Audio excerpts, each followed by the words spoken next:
Bonjour à tous, dernier point de ça commence ici. Notre actualité du jour portera sur tout commence ici. Spoiler, révéler le tueur. Pénélope s'en prend à Yann et accuse Suleiman. Antoine se demande si Pénélope va s'en prendre à Yann dans Ici tout commence. De son côté, Anaïs n'a pas lâché David.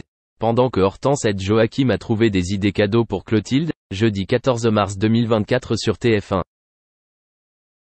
Dans l'épisode Ici tout commence, prévu pour la diffusion le jeudi 14 mars 2024 à 18h35 sur TF1, Antoine décide finalement de ne pas démissionner de l'Institut et présente ses excuses à son fils. Mais plus tard, il fut heureux parce que son père resta. Suleiman espère qu'il retournera à l'Institut et auprès de sa mère. Antoine rejoint alors Rose et lui explique ce que Tom lui a dit la veille à propos de Pénélope. Le directeur de l'établissement a estimé que l'élève de 35 ans était incapable de se droguer et a attaché Yann à un arbre. Elle pense que c'est physiquement impossible. Antoine réfléchit à la possibilité d'avoir un complice et n'a d'autre choix que d'affronter Pénélope. Cela est en cours, mais je comprends que cette nouvelle est sérieuse. Antoine l'invite à un rendez-vous plus tard dans la journée, mais Pénélope lui explique qu'elle a une séance de révision avec Billy. Laetitia interrompt leur conversation, Antoine suggérant à son ami de passer avant sa séance de révision. Le directeur adjoint assure alors à Tessier qu'il compte toujours rejoindre son fils. Puis il est allé voir Yann. Ce dernier n'était pas content de le voir.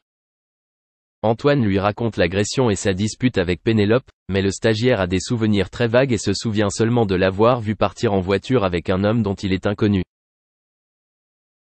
Plus tard, Antoine retrouve Pénélope au studio et l'interroge comme si de rien n'était.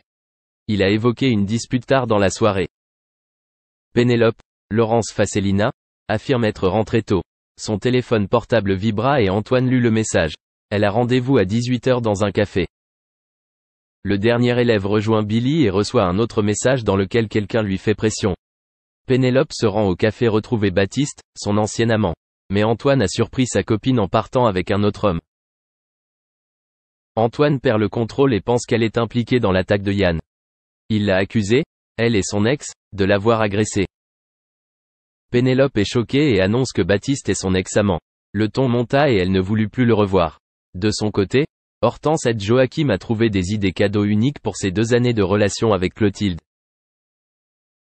Pendant que Salomé et Anaïs réveillent David car il accourt dans 30 minutes. Mais le garçon voulait rester au lit, tellement déprimé après le départ de Deva. Anaïs ne lui laissait pas le choix et attendait qu'il serve. David admire la photo de Deva à l'Institut et discute avec Marc et Clotilde. Ces derniers craignent de retomber dans l'alcoolisme.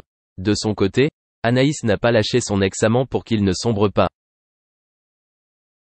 Merci d'avoir regardé et à la prochaine vidéo. N'oubliez pas de vous abonner à notre chaîne. En attendant, dites-nous ce que vous en pensez dans la section commentaires ci-dessous.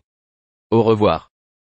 Magazine public mais aussi dans celle du magazine Voici que le chanteur jouait sur l'ambiguïté. Mais aussi que le nouveau livre de Line Papin, à paraître le 2 mars prochain en librairie, pourrait contenir des réponses.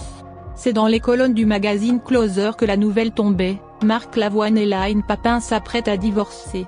Mais depuis cette révélation, le couple n'a pas évoqué le sujet dans la presse, ni même sur leurs réseaux sociaux respectifs d'ailleurs. Très discrets sur leur vie privée, ils ne font jamais que de parler de leurs projets artistiques. Ils ne sont pas de ces couples de célébrités qui partagent quelques moments de leur quotidien avec leurs fans, et le public respecte cela.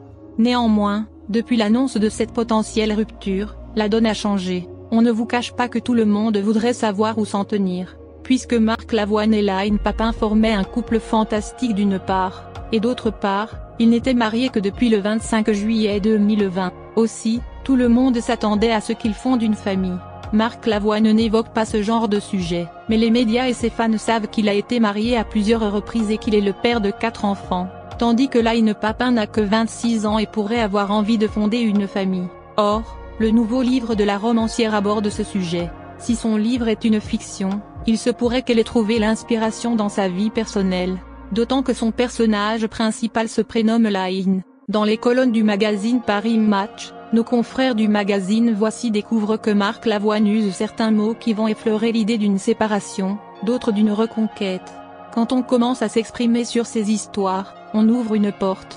Et quand on n'en parle pas, Les gens se font des idées et certains s'expriment sur votre vie à votre place, disait-il.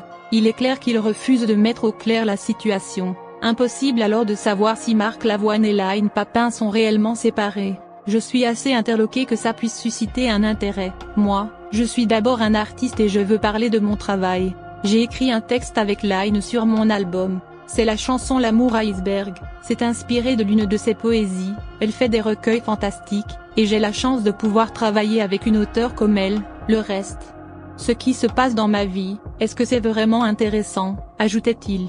Mais voilà que Line Papin fait la promotion de son nouveau livre et qu'il parle du couple et de la maternité. J'allais me taire pour protéger un secret, un couple, une intimité.